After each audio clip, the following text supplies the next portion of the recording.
Welcome to the Kaizen Gal Podcast. I am Marie-Claire, and here we talk real talk about growth, leadership, and thriving without burning out.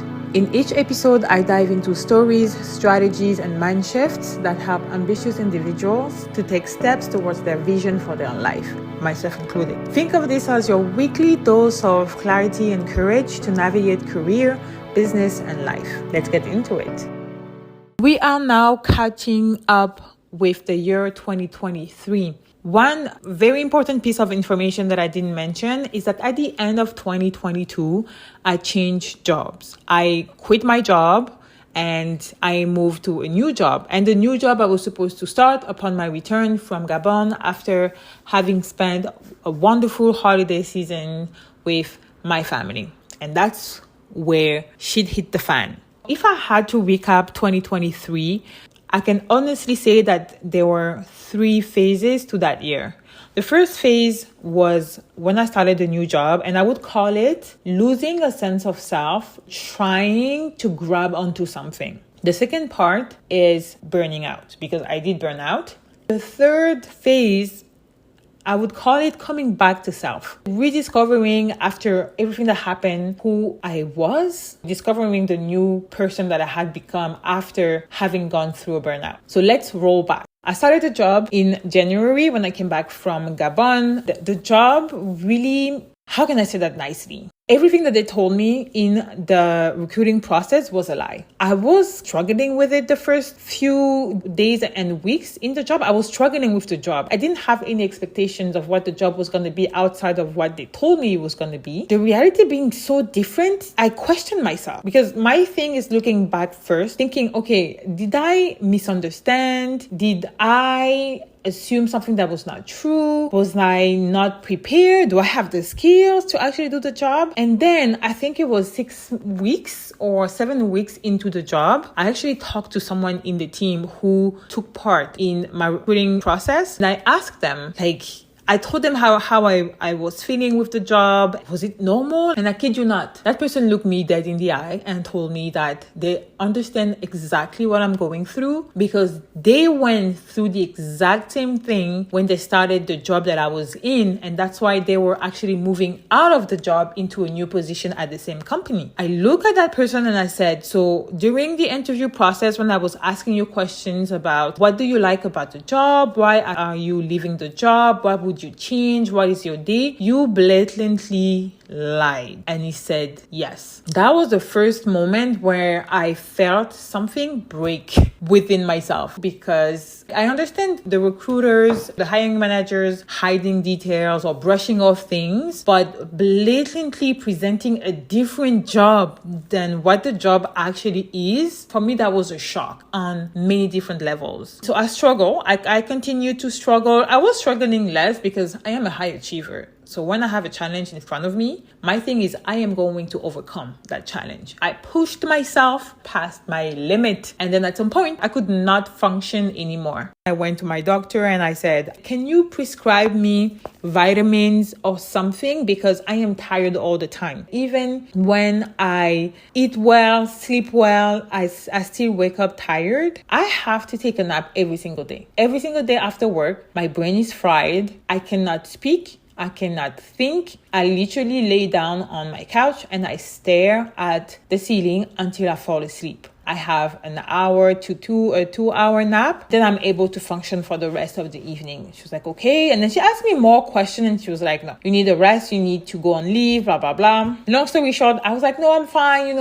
Let's just do the blood work and see, maybe I have, deficiencies in something. So let's just do that. She was like, okay, if that's what you want. The same day, I had an appointment with my psychotherapist, and she actually is the one who pointed out that I had been complaining low-key, but mostly thinking about ways to be gentle with myself, and that I was literally presented with a golden opportunity that I declined. I called my doctor back, but I left a message, and I kid you not, she didn't even call me back. She literally just wrote a sick leave notice for 6 weeks and posted it on my client portal. I was shocked. I thought that she was gonna want to talk to me again, but she was just like, I don't need to. You just need to go on a leave. The burnout was intense. intense. When you are a high achiever, that feeling really feels like a failure. Where did I go wrong? My psychotherapist said something. Because you are a high achiever, you optimized yourself to make the most out of a situation that you were profoundly misaligned with. You optimize yourself to be able to function in that environment. But what happened is that it rendered you unable to function outside of it. I was like, wow. That's true. She said, yes, you over-optimize yourself. That's a way for your body to remind you that you are not a machine. But I have the habit of kicking myself in the butt to do the things that I am too tired to do. That being said, I had a 6-week leave. After that, I was extended for another 2 weeks. I had planned to go to Kenya. I had planned that since, I think, February or March. I was going to 2 different cities, Mombasa, because in 2015 or 2014, I stumbled across the Instagram page of a resort on the Diani coast in Kenya. Going to that resort has been on my bucket list for the longest time. I was about to cancel it. I went on leave in July. The trip was in September. This trip was especially symbolic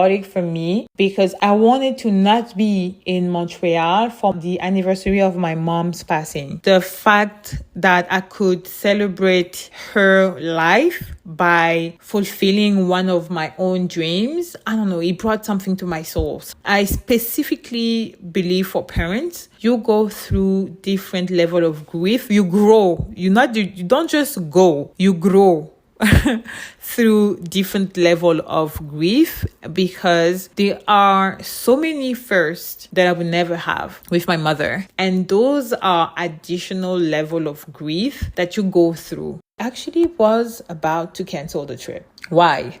Because sick leave benefits are trash. Again, I speak from a Canadian perspective where you would think with everything that we pay as taxes, you would think that you actually would be well supported in taking care of your health. No, that was not the case. That was absolutely not the case. The benefits were not enough to cover my expenses. Mind you, I don't do crazy expenses aside from planning vacations. But despite that, it was very hard. It was very hard to manage my bills compared to the ridiculous amount of wages or sick leave benefits that I had. So at some point I thought, okay, I'm not going to get a refund for everything that I already booked because some of it I had booked 3, 4, 5 months back, but whatever refund I can get is going to help me. To which the people around me were like, don't do it. Just go. Like that's an opportunity for you to really have a break, a clean break from your environment, make the most of your sick leave, be in a different place. And that's what I did. I went there, came back, and I thought, I want to move there. I had a great time. I got my hair done. I was walking around the city, meeting people, doing tours. I really fell in love. I really thought after that trip,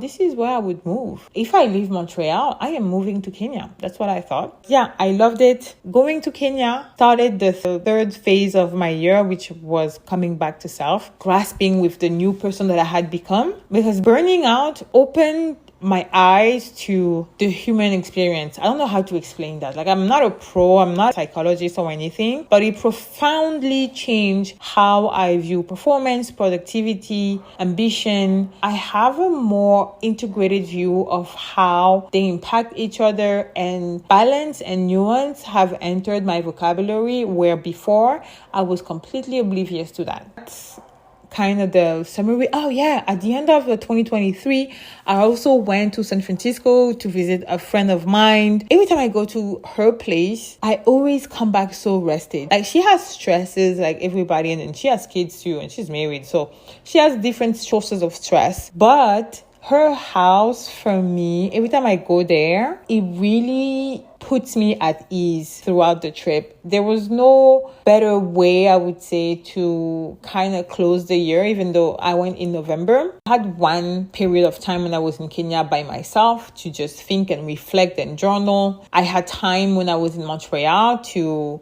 go outside and touch grass. But being with my friend really helped me to seal everything that I had learned through burning out, the path that led me to burning out, recovering from from burning out, it really sealed everything, like talking with her about all of the things, seeing connections, and just her allowing me to have that space, to have that home away from home, to be able to connect the dots with all of the experiences that I had during the year. I am forever grateful for her, for the refuge that she gives to me every time I'm like, girl, I need to get out. She's like, come over. I mean, I have to fly from Montreal to San Francisco, but still, when I go there, she takes so very much great care of me, and I bless her and I give glory to God for her. Yeah, that was my year in 2023. Losing myself, burning out, finding myself again, but discovering a new self. And I've never been the same since. Most people in my life, whether they are friends or family, do not realize the extent to which I have changed. My mindset has completely changed. I'm a completely different person. I still have my drivers. I still have my values, my mission. My vision is getting clearer. I still have all of those things. The outward manifestation of who I am, very different. But I think people don't realize that. Sometimes people around me would say things and I just think to myself, wow, they don't know that this does not matter as much as it used to, or I have a completely different perspective on that. I don't know. That's all that happened in 2023. And then we're going to catch up on 2024. How the new MC, I don't know, 4.0, 6.0 or 10.0, I've changed so much. How the new MC embarked on crazy changes. I will see you next. You've just finished another episode of the Kaizen Gal Podcast. Thank you for spending this time with me. If this episode gives you something to think about, don't keep it to yourself. Subscribe, share it with a friend, and leave a review. It really helps others find us. I've got more real talk coming your way in the next episode, so stay tuned. And until then, take care of yourself and keep stepping into your vision. Bye.